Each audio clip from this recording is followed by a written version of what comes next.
think that the basis behind the calling universe can be expressed with one word: sadness. Each of us has different triggers that generate sadness. Damage to each of us, regardless of its magnitude, leaves a scar on our souls. Those scars accumulate to an inescapable emotion that is directed outward, as well as building up to such an extent that it envelops our whole personality at times.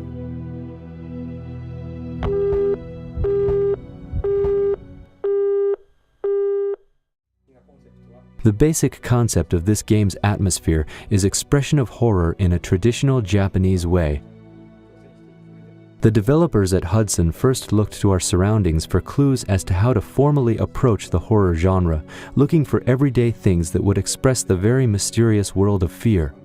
We knew that way of approaching this would be difficult, especially since we didn't intend on going about it directly with blood and gore, but instead wanted to stimulate the psyche so as to further enhance the fear by triggering each individual's imagination. And that way, the experience of playing the game would be a little different for each person. There is a chat site called The Black Page where it's rumored that you can communicate with the dead. Little does everyone know that once you participate in this chat room, you are pulled into a realm between the living and the dead. The realm consists of memories of people who are dragged into this place from such places as schools and hospitals, and the story unfolds from within this realm. The question of whether the Wii owners in today's market will actually play a horror game has come up.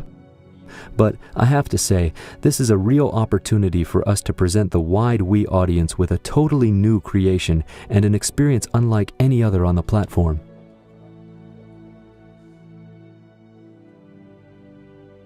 It started with the idea of using the Wii remote as a cell phone to give it an extra dimension of reality. So, while playing this game, I'd really advise everybody to put the Wiimote to your ears and listen to what the characters are saying. Whether it's your companion's advice or a pleading for life from a gruesome spirit, various voices will play with your senses. Using the phone, which is a key item within this realm and in the game, people will attempt to solve the mysteries behind this strange world and ultimately escape from it.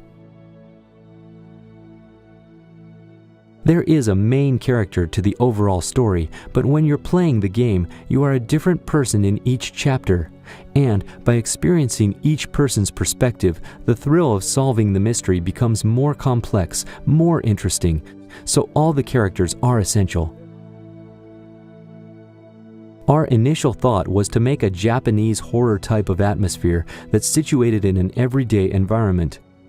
We wanted to express the kind of fear and fearful atmosphere that lurks in the corners of any familiar neighborhood.